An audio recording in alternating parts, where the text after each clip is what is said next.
Hey everybody, welcome back. Very early on Saturday morning.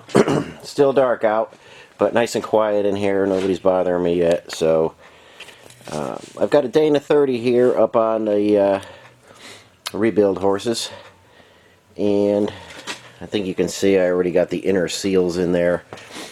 I popped out the original 354 gear set and associated parts. And I'm setting this axle up with some 410s. This is for a project of my own. If you remember, if you follow the channel, you remember that CJ5 I got from my uncle. I am going to put different gears in there so make it more road friendly. It'd be easier to drive than with the 538s. So we're going 410s. Sandblasted the axle and the associated parts and stuff. They're ready to be assembled now. And I'm going to show you, if you have no idea how to set your pinion because you're changing gear sets, I'm going to show you how I do it. And first thing we're going to do is go over to the bench and show you some parts and the importance of some bearings and stuff. Let's head over to the bench now. Okay, the bench is kind of crowded, but I think you can see what I got going.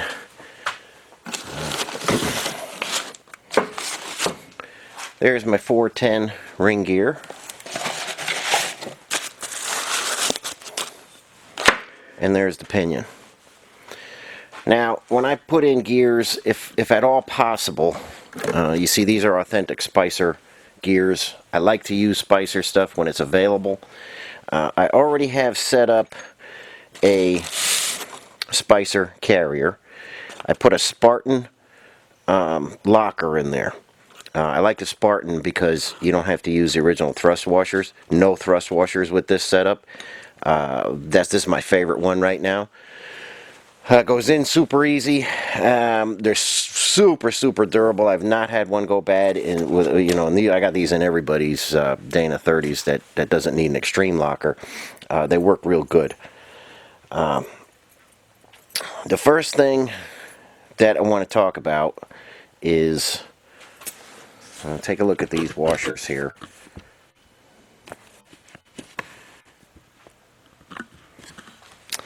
This one always goes in.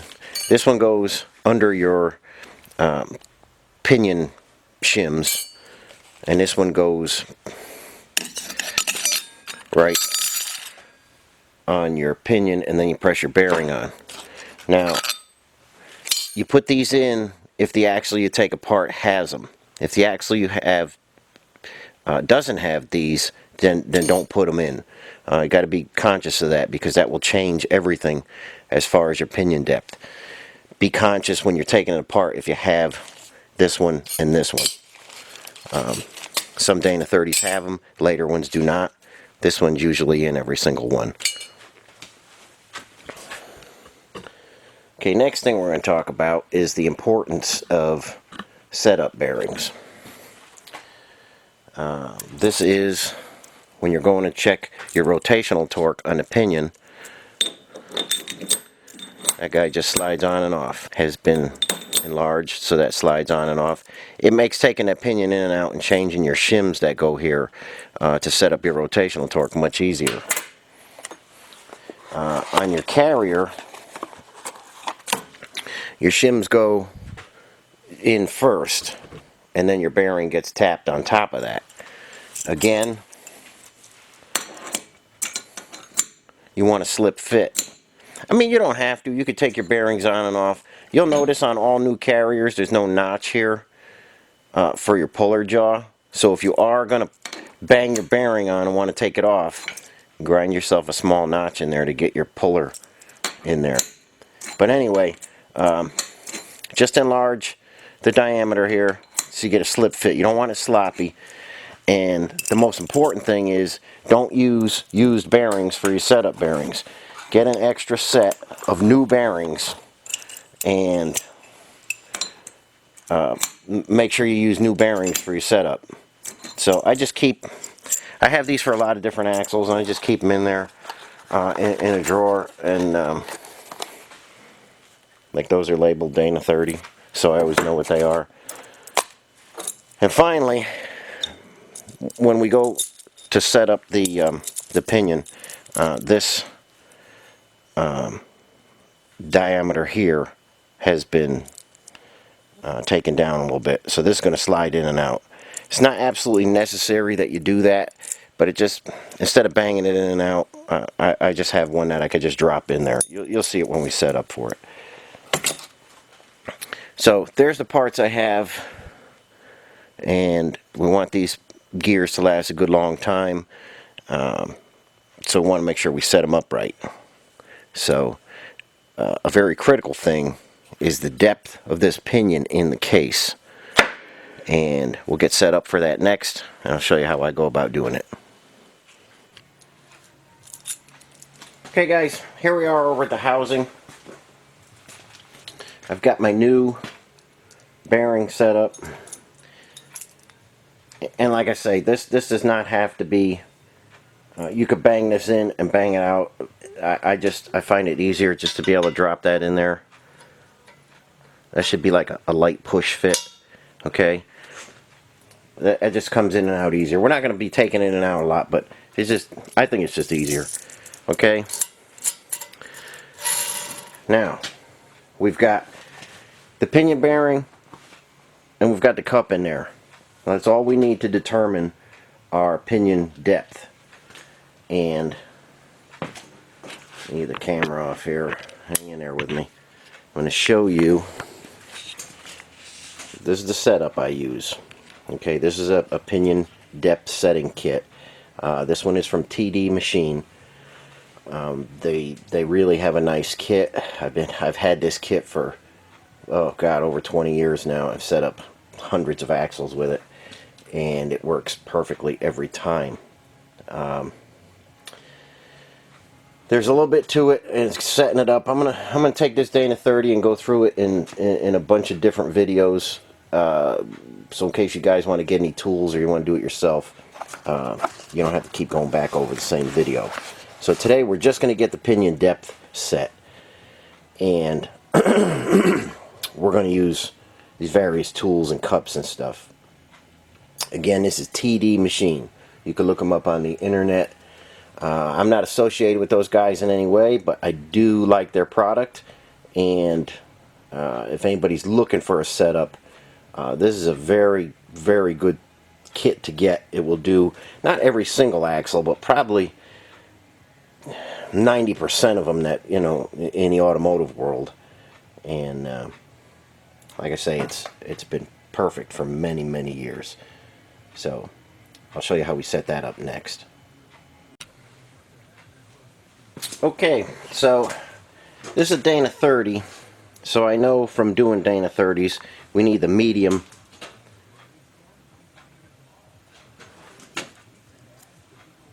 You screw this onto your indicator and you use this as the gauge.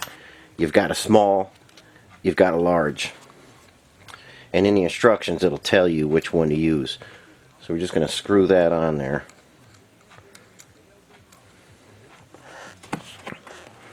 Then you take this bar and you put your indicator through the bar, and then this is how you zero out your indicator. So you're going to move your indicator up and down, and you want that right at 6 o'clock, like that, right there. And then you tighten your set screw down.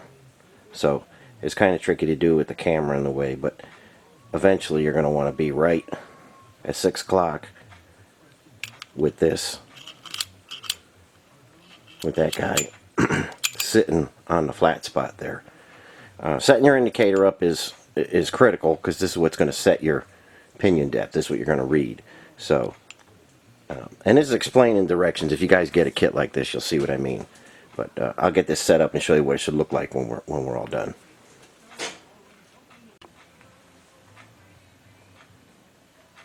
Okay guys, I've got the indicator set up just like we like it. I've got my setting tube on there. Oop, there we go, and pressed all the way down. We've got it on 0. Our dial over here is on 0, and we're down right at 6 o'clock. Okay, so take your time and get your indicator set up just right. Now, I know, again, this is Dana 30, and I've done a bunch of them. We're going to use, you see these guys are stepped here. So we're going to use these two, and we're going to set that in housing next. Now, oil these up a little bit, or oil your housing up a little bit, just so they don't gall or stick or anything. And we'll go over here.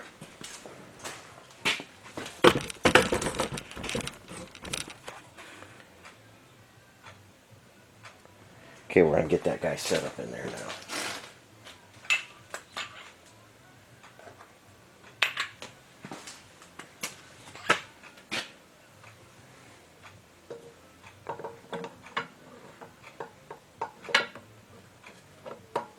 Could be a little tricky getting it in there.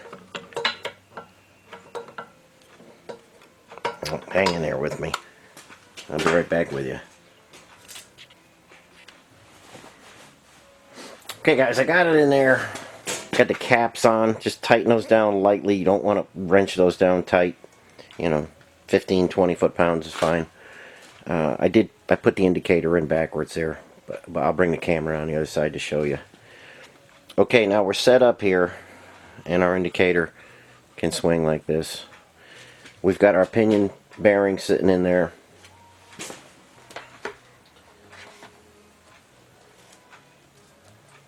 Hang in there with me, just getting some parts out. Okay. We have a 1, 2, 3 block and a magnetic target plate. That is going to sit on the pinion bearing. We're going to put the indicator on here and swing it. And when we get our correct dimension on there, you know, when we see the indicator gives us the smallest reading, we're going to read the indicator, and then we're going to compare it to master housing dimensions that come in the instructions. So it's pretty easy to set it up with this kit. So if I can, let's get that down in there. Okay, when you put it in there, it's sitting this way. You know, sitting 2 inches this way.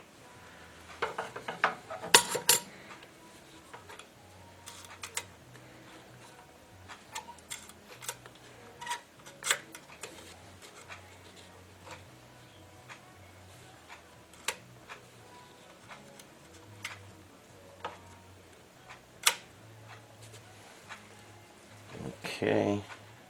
I'll bring the camera around so I can show you the indicator. Okay guys, I just turned the axle around. It was tough getting the camera to show what we're doing here. Okay, I got it set up. And you can see I've got my 1, 2, 3 block there with the magnetic target plate. In your instructions, it's going to tell you which target plate to use. Okay, that's resting solid on the pinion bearing. I'm going to try and show you the indicator swing. Yeah, the lighting is bad. Let me see if I can get something on there.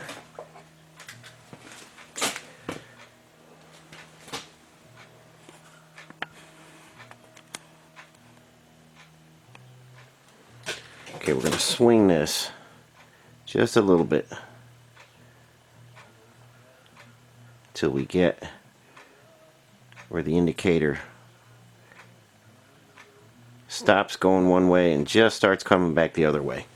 Okay, we're going to sweep that back and forth until we get our correct reading. Like I say, you're gonna watch the indicator. It's going to stop, come back. See that? Okay.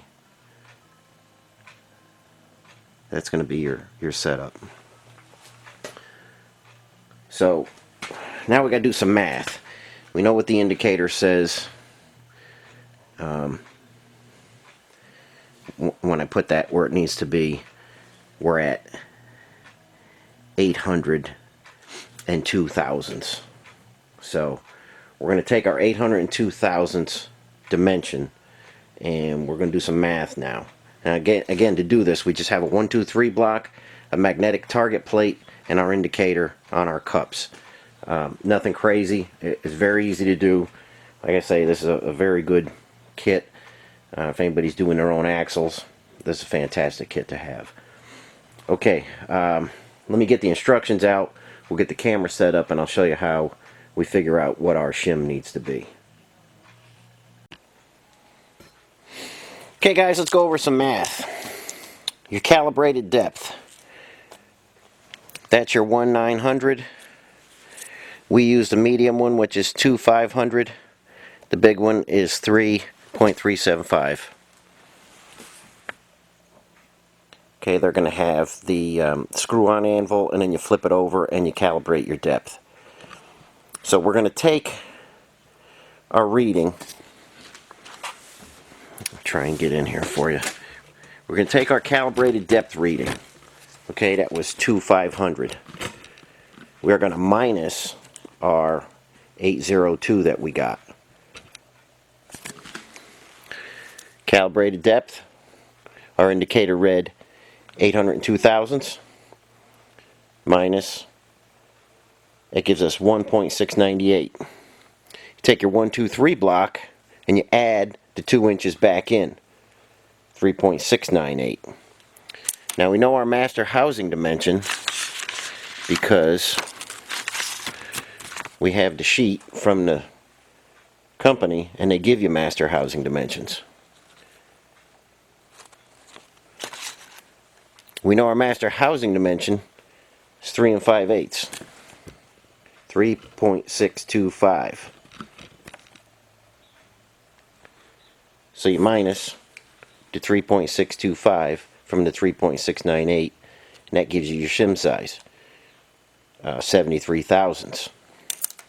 And it's just that easy. Like I say, this is my favorite kit, and I've had it for a long time. And if you look at that directions there, you see they're stained here. Look at this. See, they're all stained and everything. Okay, so a long time ago, I let my buddy Gary, not Gary that you know from the videos, another Gary. I let Gary use the kit because he had a Ford truck and he had a tooth go bad on his ring gear. And with this kit, is you could do it in your driveway if you want to. And I said to Gary, I'm like, hey man, don't lose my directions. And he put the directions down and then immediately spilled a cup of coffee on him. Look at that. Crazy. This was kind of before I was into computers and stuff. This is how old this kid is. So he went on the website, and you go on to TD Machine and print the directions out and stuff if you want to read about this. But as soon as he took it out of the case, boom, spilled a cup of coffee on it. And I've had that stain on them ever since. I have the new set, but they're still in the envelope, and I don't use them much, but what are the chances? Anyway, just a little story for you. So now we know that we need a 73 thousandths shim in there. But don't forget, on your shim pack, you have that guy in there. And I didn't measure this one, but the original one was 19.5 thousandths. So you've got to include this in your shim pack. So basically, let's just say this was 20 thousandths. We would need 53,000 shims in there. So measure this carefully and add that to your shim pack. So the total of this and your shims needs to be 73 thousandths. So we'll go set that cup in there with the correct shims, and that's where we're going to end this one today. We're just going to show how to set the pinion depth. Next one we'll probably show the rotational torque, and then we'll get the backlash set up finally. But it'll be broken down into a few videos so you guys can follow along, and that'll give you enough time to not have to watch the whole videos just to find one section. So this video, just how to set the pinion depth. Okay guys, getting the shim pack set up. That guy measured 19 and 5/10. I'm just going to call it 20. And I got a new shim pack, and I picked out enough shims to equal 53 thousandths.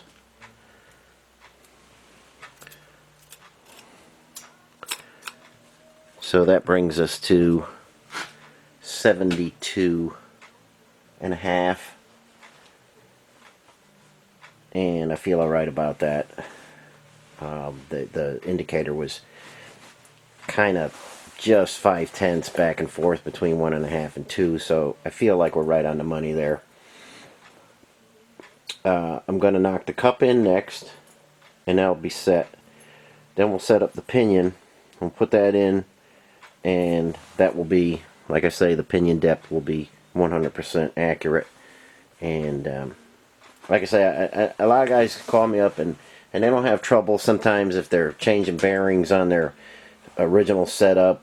A lot of guys are sometimes timid and afraid to set up a new set of gears, or a set of gears from a different axle, or you know, a lot of various different things. A couple things you got to pay attention to is the carrier brakes. The carrier brake on a Dana 30 is at 373, so I needed a different carrier. It places the ring gear in a different place. Look at carrier brakes for whatever axle you're working on and see which carrier you need. If you have the wrong carrier, you'll never set it up right. And then, you know, you could take it to somebody, and somebody will have a kit like I have, and they'll set it up for you. And axle work is getting kind of expensive, and a lot of guys are shying away from it. I do a ton of axles for people because they say they just can't find anybody locally, and I do them for guys all over the country. But if you have it in you, and you have some tools, and you want to go and get a kit like this, it'll make setting up axles much easier for you, and you won't be so worried about the pinion and stuff. The pinion is tricky because the depth is critical on that. We'll go over the backlash, and I'll show you that in another video, but that's why we have the setup bearing, so we could easily take it in and out and change, swap shims from side to side so that we can get the proper backlash. But we'll continue on this. I'll set the cup in, and then we'll go over and press the bearing on the pinion. Okay guys, we want to check our work. Let me just hold that 1, 2, 3 block down. Want to check our work. I have the cup in there with all the shims, and we're going to take some dimensions and do some math again just to make sure we got the right setup in there. So we're looking at 875 right there. And let's go over and do some math. Okay guys, just like being in math class back in grade school, got to prove your work. This is where we were before we put our shims in.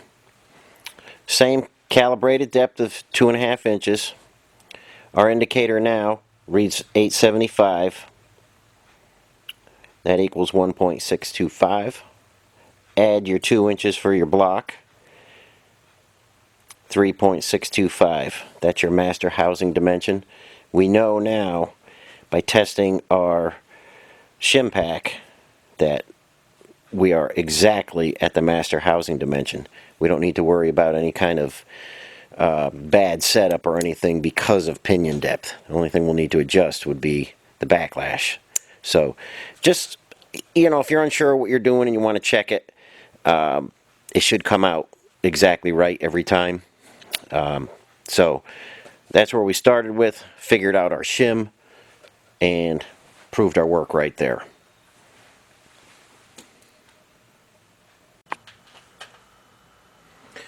Okay guys, we're just pressing our pinion bearing on, and like I say, because this Dana 30 had this oil slinger, you've got to put it back.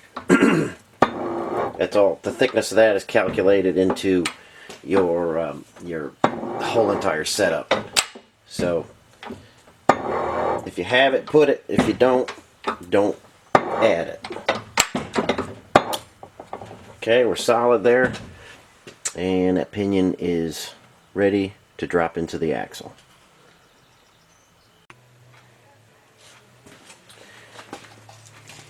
So we're going to try that in the axle.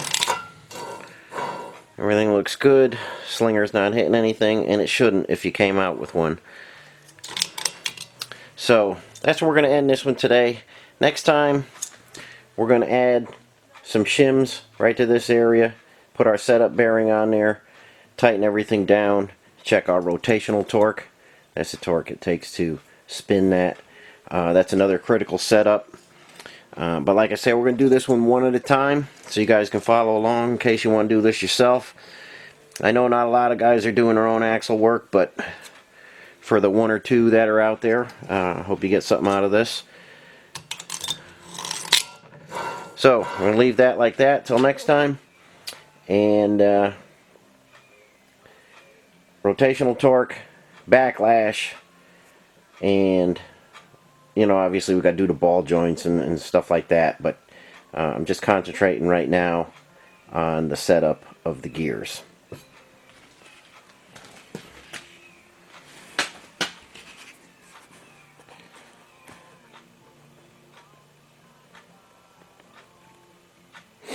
Okay, we're going to call it quits here. Thanks for watching, and I will catch you on the next video.